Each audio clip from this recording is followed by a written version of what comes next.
Hello दोस्तों, आप सबका स्वागत है हमारे स्टोरी अड्डा में। तो गाइस, प्यार में धोखा का चौथा भाग लेकर आ गए हैं। तो चलिए देखते हैं इस स्टोरी में आगे क्या होता है। कुछ मिनट बाद आशुतोष जी दादा दादी जी और दादा को लेकर वापस अंदर आ गए। नीरज जी ने उन्हें आते देखा तो उन्होंने उठकर उनका वेलकम किया। उन्होंने आज पहली बार अशोक जी और अनीता जी के सामने से देखा था। अशोक सिंघानिया को पूरे इंडिया में सबसे रिस्पेक्ट करते थे, क्योंकि उन्होंने खुद अपने दम पर सिंघानिया इंडस्ट्रीज खड़ा किया था और आज वह एशिया का टॉप बिजनेस इंडस्ट्रीज में से एक था। इधर बाड़ी अपने कमरे के अंदर इधर से उधर चक्कर काट रही थी।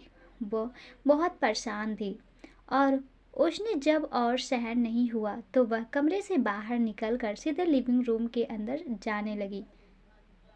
हंसी की आवाज़ सुनाई दी। तभी उसके कानों में उसने अपनी भौहें सिकोड़ ली और धीरे अंदर चली गई। लिविंग रूम आशुतोष जी को छोड़कर सभी खूब मस्ती कर रहे थे।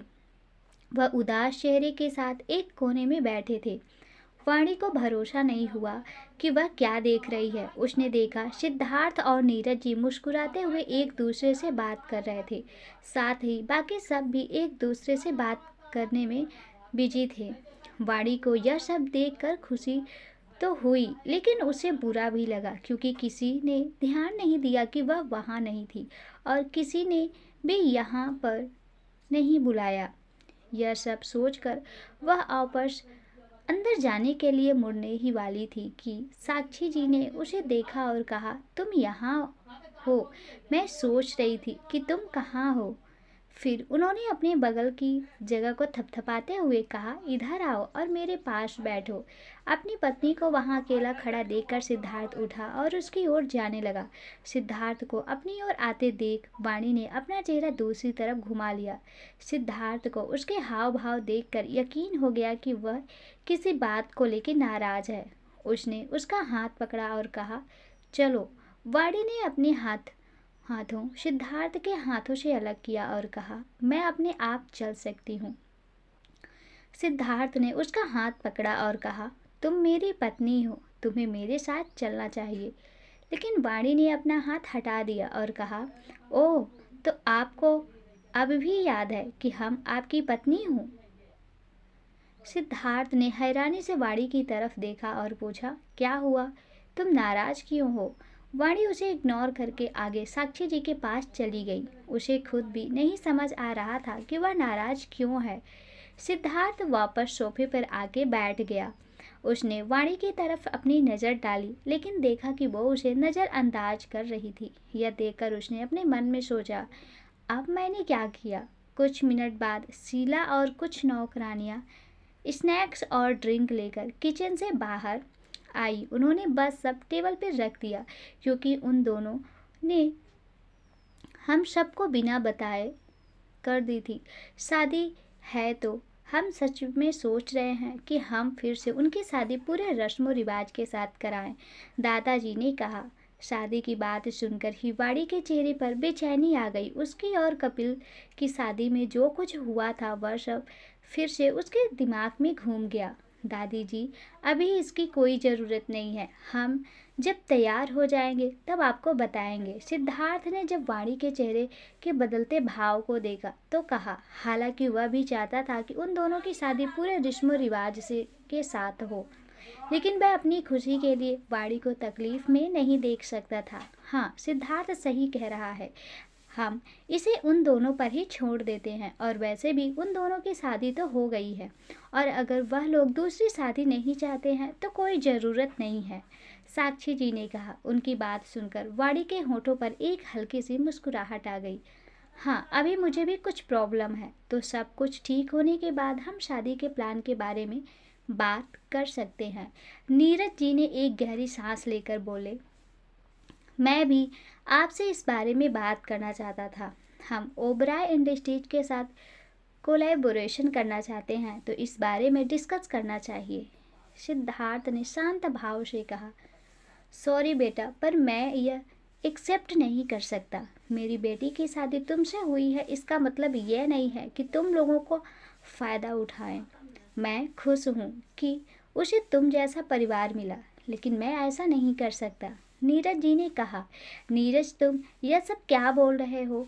अब हम एक फैमिली हैं, इसलिए तुम्हें इस बारे में ज़्यादा सोचने की कोई ज़रूरत नहीं है।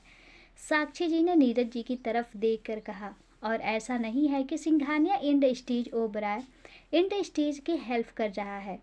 यह बस एक बिजनेस डील है जिससे सिर्फ कपूर इंडस्ट्रीज को ही नहीं, सिंघानिया इंडस्ट्रीज को भी प्रॉफिट होगा। आशुतोष जी, जो काफ़ी समय खामोश बैठे थे, उन्होंने चुप्पी तोड़ते हुए कहा।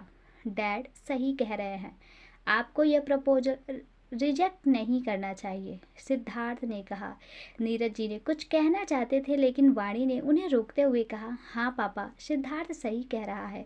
मुझे पता है कपिल ने क्या किया।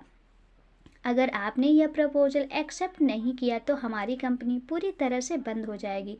प्लीज़ पापा, अपना मना मत करिए। नीरज ने एक गहरी सांस ली और फिर हाँ में सर हिलाया। कपिल का नाम सुनते ही सिद्धार्थ की आंखें गहरी हो गई। वह उसे इतनी आसानी से जाने नहीं देने वाला था। उसने जो वाणी के साथ कुछ किया, उसकी सज़ा उसे मिलने वाली थी। कुछ देर बाद दादाजी, नीरज जी, आशुतोष जी और सिद्धार्थ बिजनेस के बारे में डिस्कस करने के लिए ऊपर स्टडी रूम में चले गए और दादी, साक्षी जी और वाणी किचन में चले गए लंच बनाने के लिए। वाणी ने देखा साक्षी जी पकौड़े बना रही हैं तो वो उनके पास गई और बोली, माँ, आपको यह बनाना आता है? यह सच में देखने में बहुत टेस्टी लग रहा है।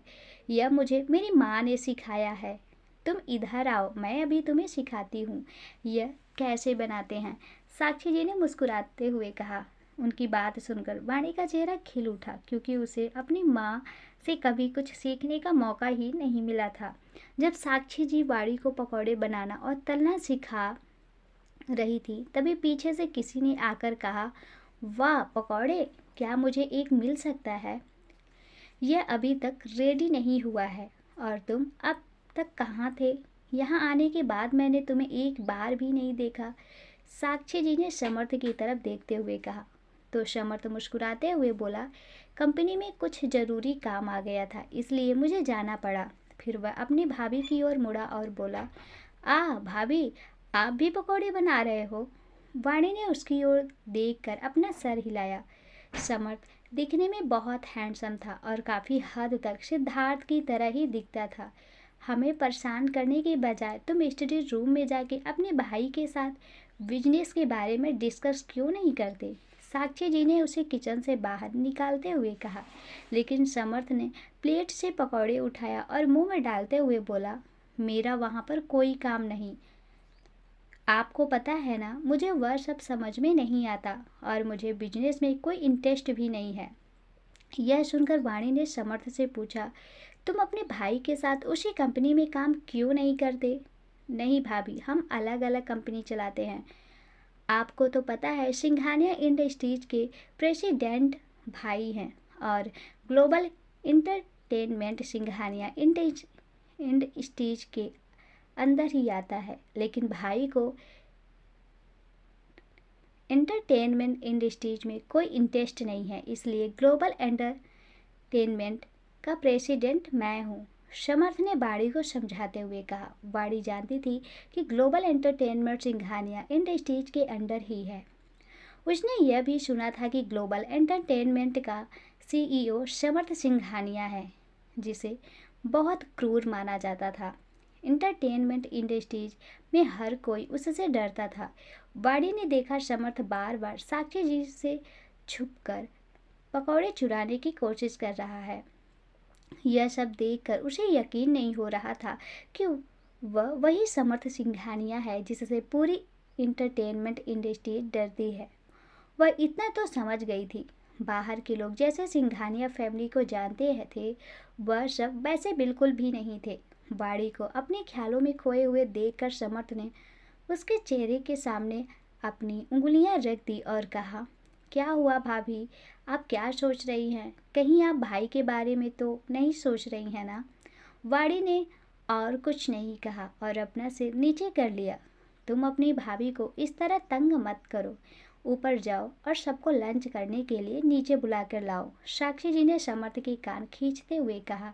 समर्थ दर्द में चिल्लाया और कहा, ओह मॉम, दर्द हो रहा है। ठीक है, पहले मुझे छोड़ दीजिए, मैं जा रहा हूँ। समर्थ ने वहाँ से जाने के बाद उन्होंने सारा खाना टेबल पे रखना शुरू कर दिया।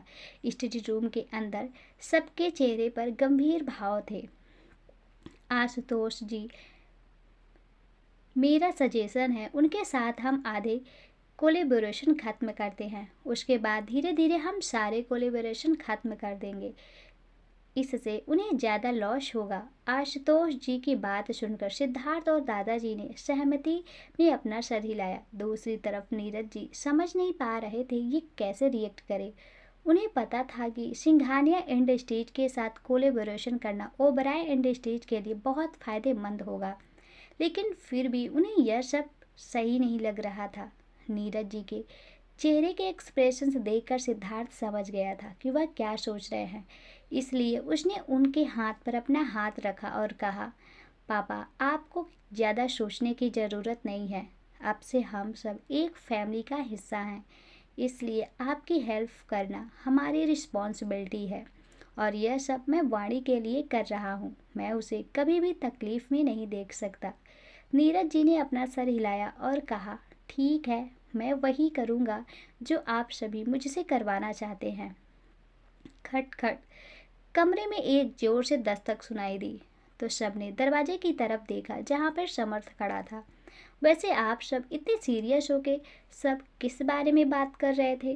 कहीं ऐसा तो नहीं कि आप सब किसी को मारने का प्लान बना रहे हो? समर्थ स्टडी रूम के अंदर आखिर सबके चेहरे को देखते हुए बोला। सिद्धार्थ ने समर्थ को घूर कर कहा, बाहर निकलो। ठीक है, फिर मैं जाकर भाभी से कहूँगा कि आप उनके हाथों का बनाया हुआ खाना नहीं खाना चाहते और उन्होंने आज पकौड़े भी बनाया है, लेकिन आप तो खाना ही नहीं चाहते। यह कहने के बाद समर्थ मुड़ा और जाने का नाटक किया। सिद्धार्थ ने जैसे ही यह सुना उसने समर्थ की ओर देखकर पूछा, क्या वाणी ने बनाया है? हाँ, समर्थ ने कहा। यह सुनकर सिद्धार्थ जल्दी से उठा और कहा, मुझे भूख लगी है, चलिए पहले जाकर लंच करते हैं, उसके बाद माँ की बातें डिस्कस करेंगे। इसके बाद वह स्टडी रूम से बाहर चला गया। समर्थ मुस्कुराया और अपने बड़े भाई के पीछे पीछे वह भी चला गया। सिद्धार्थ ने नीचे आकर देखा, साक्षी जी और दादी को टेबल सेट कर देखे थे, लेकिन वाणी वहाँ पर नहीं थी। इसलिए उसने पूछा, मॉम, वाणी कहाँ है? वह किचन में है, साक्षी जी मुस्कुराकर बोली तो सिद्धार्थ वहाँ से किचन की तरफ चला गया। वह जब किचन के अंदर आया तो देखा वाणी प्लेट धो रही है।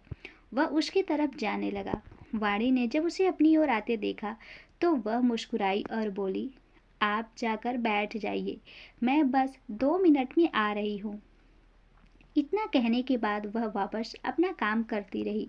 सिद्धार्थ उसके पास आया और उसे साइड करते हुए कहा, यह सब करने की तुम्हें कोई ज़रूरत नहीं है, मेड तो है ना सब करने के लिए।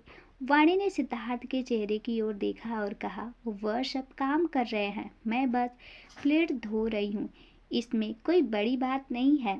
फिर उसने उसे वहाँ से साइड हो जाते हुए कहा, अब आप जाइए और मुझे अपना काम करने दीजिए।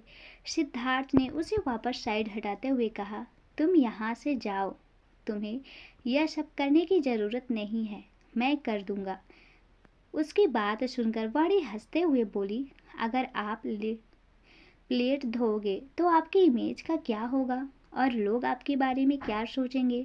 अगर उन्हें पता चलेगा कि the great Siddharth Singhania kitchen में झूठे प्लेट धो रहा है।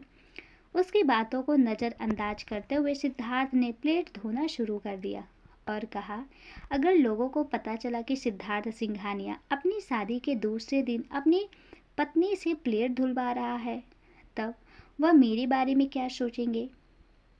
तो तुम मेरी बात मानो और यहाँ से जाओ, मैं यह सब कर लूँगा। वाणी को भरोसा नहीं हुआ कि वो उसके लिए ऐसा कर रहा है। सिद्धार्थ को प्लेट धोते हुए देखकर वह हंस पड़ी और बोली, वैसे मुझे पता नहीं था कि द ग्रेट सिद्धार्थ सिंघानिया उसकी ओर देखे बिना। उसने वाणी की बातों का जवाब देते हुए कहा, वैसे और भी बहुत सारी चीज़ है जो मैं बहुत अच्छे से कर सकता हूँ, लेकिन यह दुख की बात है कि तुम मुझे उसकी परमिशन नहीं दोगी। उसकी बातों का मतलब समझकर बड़ी शर्मा गई। उसको शर्माता देख सिद्धार्थ के होठों पर मुस्कान आ गई। उसने फैसला किया कि वह उसे नहीं चिढ़ाएगा, इसलिए उसने चुपचाप सारी प्लेट धो दी। सारी प्लेट धोने के बाद सिद्धार्थ वाड़ी की तरफ मुड़ा और बोला, अगली बार मैं तुम्हें ऐसे अजीब गरीब काम करते हुए नहीं देखना चाहता। इस सब के लिए मिर्च हैं। यह कहने के बाद वह किचन से बाहर चला गया। वाणी कुछ बोल नहीं सकी। वह चुपचाप से जाते हुए देखती रही। डाइनिंग रूम में जब वाणी किचन से बाहर आई तो उसने देखा कि वहाँ पहले से ही सभी मौजूद थे। साक्षी जी ने वाणी को देखा तो वह मुस्कुराई और बोली, आओ, हम तुम्हारा ही इंतजार कर रहे थे। समर्थ ने अपना हाथ लहराया और कहा, भाभी आप इधर आकर भाई के पास बैठिए, मैंने आपके लिए यह सीट खाली करके रखी है। वाणी ने अपना सर हिलाया और सिद्धार्थ के पास वाली सीट पर जाके बैठ गई। डाइनिंग रूम में मौजूद सभी को देखकर नीरज जी ने कहा, अब चलिए हम सब शुरू करते हैं। तो सब ने खाना खाना शुरू कर दिया। साक्षी जी ने प्लेट से चिकन का पीस उठाया और नीरज जी को देते हुए बोली, यह लो, इसे खाओ, मुझे पता है यह तुम्हारा पसंदीदा है। आशुतोष जी ने लगभग अपने मुंह से खाना उगल दिया और कहा, आई एम सॉरी। समर्थ ने एक रुमाल उठाया और अपने डैड को दे दिया। फिर वह आशुतोष जी की ओर झुक गया और फुसफुसाया, ऐसा लगता है कि अंकल आपके प्यार के दुश्मन हैं। आपको कुछ करना होगा क्योंकि मुझे सौतेला पापा नहीं चाहिए। नीरज जी ने अपनी आंखें मूंद ली और समर्थ से कहा, चुप रहो। इस बीच सिद्धार्थ ने सभी को नज़रअंदाज करते हुए लगातार बाड़ी के प्लेट में खाना रख रहा था। जब बाड़ी ने उसे रोकने की कोशिश की तो उसने कहा, तुम्हें और खाना चाहिए, तुम पतली हो। लेकिन बाड़ी ने उसे रोकते हुए कहा, लेकिन यह बहुत ज़्यादा है, मैं मोटी हो जाऊंगी। सिद्धार्थ ने उसका सर थपथपाया और कहा, अगर तुम्हारा वजन 200 किलो भी हो गया तो भी मुझे कोई प्रॉब्लम नहीं है। वाणी ने उसे देखा और कहा, क्या होगा अगर लोग मुझे देखकर आपसे कहेंगे कि आपकी पत्नी बहुत मोटी है। I don't care. सिद्धार्थ ने सपाट लहजे में कहा, क्या होगा अगर मुझे कोई भी ड्रेस फिट नहीं होगी। वाणी ने पूछा। I don't care. सिद्धार्थ बोला, क्या होगा अगर लोग कहें कि आपका टेस्ट बहुत खराब है। वाणी ने पूछा। I don't care. सिद्धार्थ बोला, क्या होगा अगर वाणी कुछ कहने ही वाली थी कि सिद्धार्थ ने उसे रोकते हुए कहा, मुझे लोगों की बातों का कोई परवाह नहीं है और अगर उन्हें यह लगता है कि मेरा टेस्ट खराब है तो मैं अपने खराब टेस्ट के साथ बहुत खुश हूँ। उसकी बात सुनकर वाणी उसे एकटक देखती रही। ऐसे खुद की ओर देखता पाकर सिद्धार्थ ने कहा, ज़्यादा मत सोचो और खाओ। सब के खाने के बाद साक्षी जी और दादी मिठाई लेने के लिए अंदर चली गईं। नीरज जी वाणी की तरफ मुड़े और बोले, तुम्हारा भाई कल वापस आ रहा है। मैंने उसे लंदन में ही अपनी पढ़ाई जारी रखने के लिए कहा था, लेकिन उसने कहा कि वह वापस आकर हमारे बिजनेस ज्वाइन करना चाहता है। मुझे नहीं पता उसके साथ क्या करना है। प्लीज़ तुम उससे बात करना, अब तुम ही उसे समझा सकोगी। वाणी ने अपना सर हिलाया और कहा, मुझे पता है कि वह कल आ रहा है और हम कल उसे लेने एयरपोर्ट जा रहे हैं।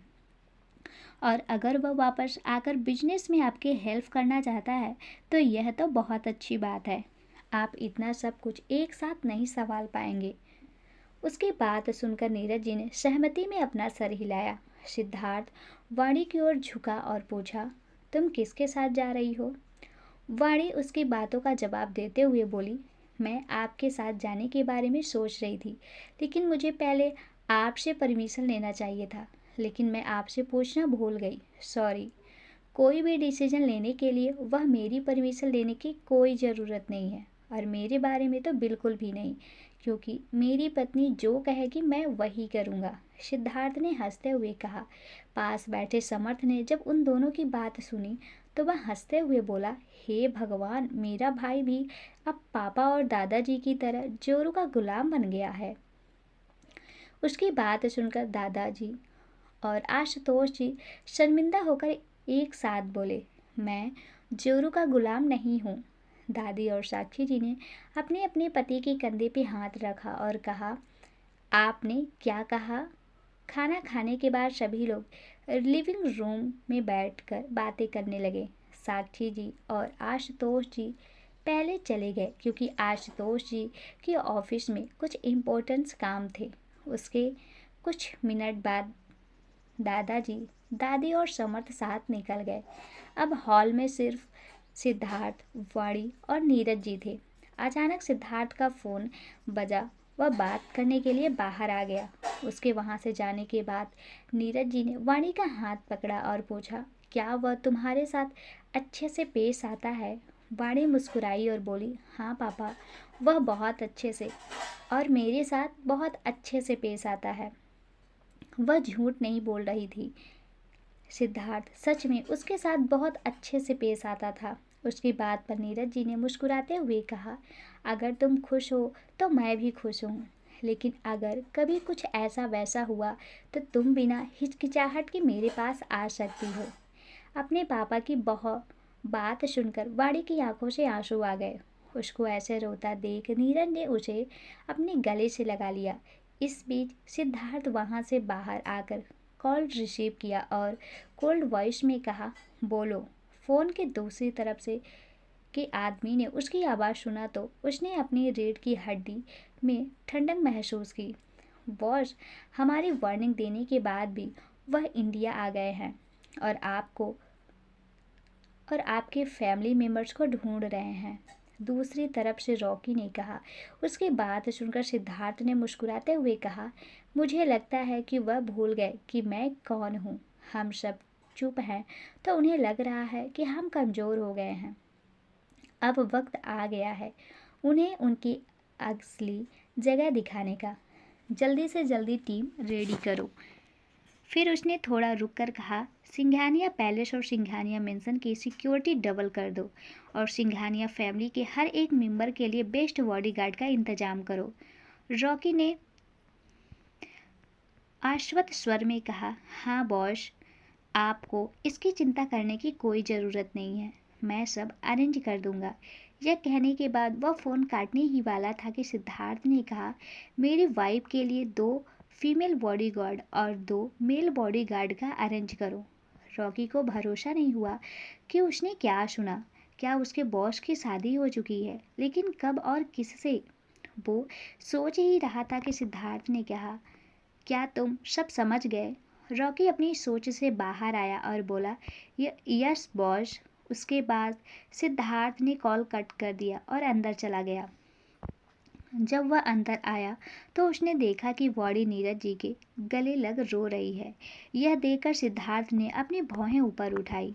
फिर वह बाप बेटी के पास गया और बोला, आप मेरी क्यों बेबी को रुला रहे हैं? वाणी नीरज जी से अलग होकर अपनी आंसू पोंछ कर बोली, ऐसा कुछ नहीं है, मैं तो बस ऐसे ही रो रही थी। उसकी बात पर सिद्धार्थ ने उसे देखते हुए कहा, यह आखिरी बार है जब मैं तुम्हें रोने दे रहा हूँ। आज से मैं तुम्हारी आंखों में आंसू नहीं देखना चाहता। सिद्धार्थ की बात सुनकर नीरज जी मुस्कुराए और सोचने लगे, सिद्धार्थ कपिल से लाख गुना बेहतर था। फिर कुछ देर बातचीत करने के बाद उन दोनों ने जाने का फैसला किया। नीरज जी ने जाने से पहले वाणी को याद दिलाते हुए कहा, कल अपने भाई को एयरपोर्ट से पिक अप करना मत भूलना। वाणी के कुछ कहने से पहले ही सिद्धार्थ बोला, आप टेंशन मत लीजिए, मैं उसे भूलने नहीं दूंगा। उसकी बात सुनकर वाणी मुस्कुराई। फिर उसने अपने पापा को बाय कहा और वहाँ से निकल गई। कार के अंदर वाणी सिद्धार्थ के पास वाली सीट पर बैठ गई। तभी सिद्धार्थ उसकी तरफ झुका, जिसकी वजह से उसके होंठ लगभग उसके गालों को छू रहे थे। यह देखकर वाणी ने अपनी आंख बंद कर ली। वह सिद्धार्थ के गर्म होठों को उसके गालों को छूते हुए महसूस कर रही थी। उसका पूरा चेहरा लाल होने लगा। यह देखकर सिद्धार्थ मुस्कुराया। फिर उसने उसका सीट बेल्ट बांधकर वापस अपनी सीट पर बैठ गया। फिर उसने कार का इंजन चालू करते हुए कहा, तुम्हें हमेशा कार में बैठकर अपनी सीट बेल्ट बांधनी चाहिए। वाणी अपनी होश में वापस आई और अपना सिर नीचे करके खुद को शांत करने की कोशिश करने लगी। उसके बाद कोई कुछ नहीं बोला। कार में पूरी तरह से सन्नाटा था। चुप्पी तोड़ते हुए सिद्धार्थ ने पूछा, तुम्हारे भाई की फ्लाइट कितने बजे लैंड कर रही है? वाणी उसकी ओर मुड़कर बोली, मुझे देखना पड़ेगा। क्या मैं आपका फ़ोन यूज कर सकती हूँ? मुझे लगता है कि मैंने कल अपना फ़ोन खो दिया। सिद्धार्थ ने अपना फ़ोन निकाला और उसे दे दिया। वाणी ने फ़ोन लेकर टाइम देखा और कहा, सुबह 10 बजे। सिद्धार्थ ने सिर हिलाया और कहा, ठीक है, हम उसे पिकअप करने के बाद सीधे ऑफिस जाएंगे।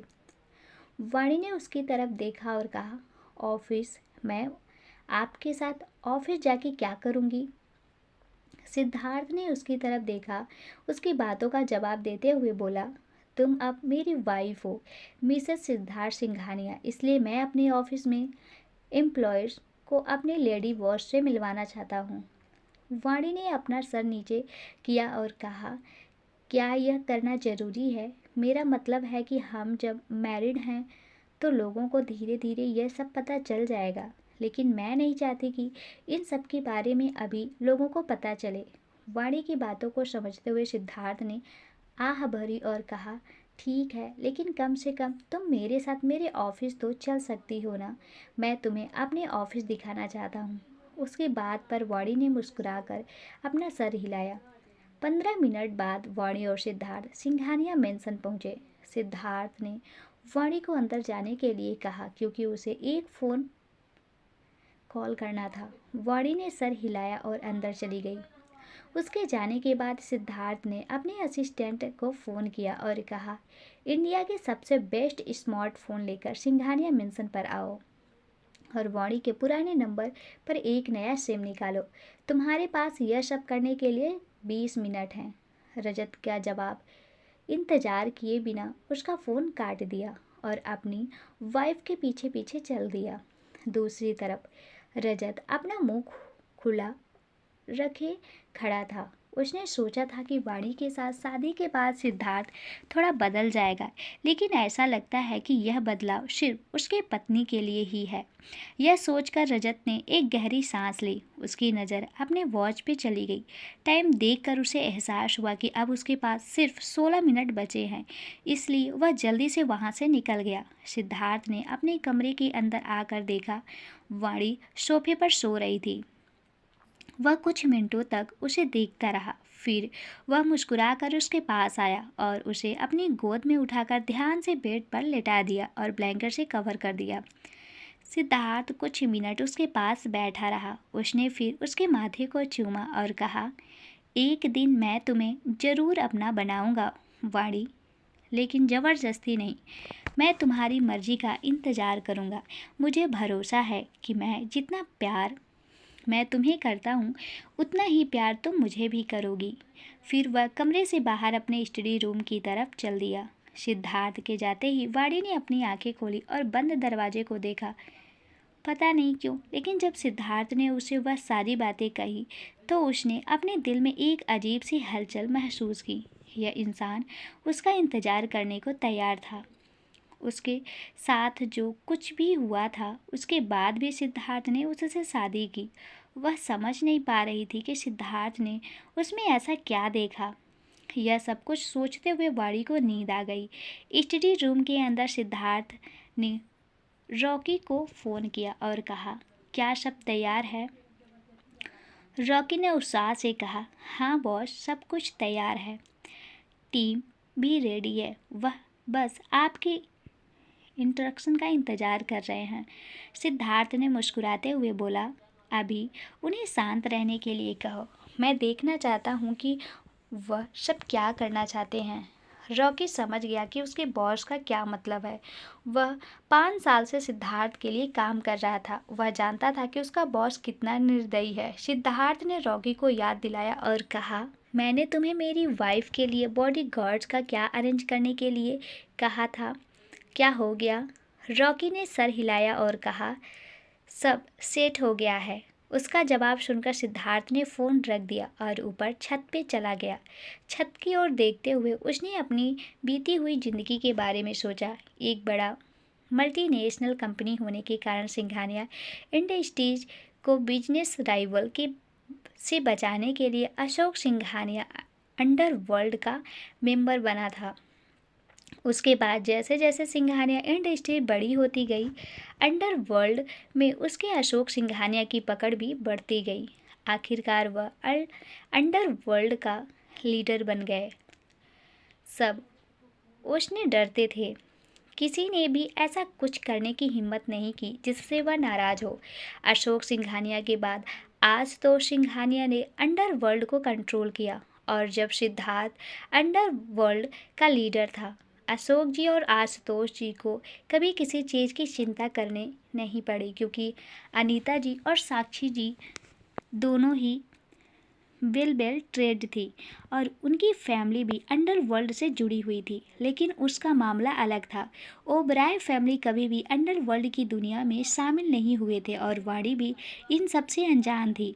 वाणी सिद्धार्थ की कमजोरी थी और अगर उसके दुश्मनों को इस बारे में पता चल जाता तो वो उसे निशाना बनाते, जिससे वाणी की जान खतरे में पड़ सकती थी। यह सब सोचकर उसकी आंखें ठंडी हो गई। उसने सोच लिया था अगर किसी ने वाणी को छूने की भी कोशिश की तो वह उसे मौत का घाट उतार देगा। तो गाइस, इसके आगे की स्टोरी में क्या होगा इसको जानने के लिए जुड़े रहिए हमारे साथ। थैंक यू दोस्तों।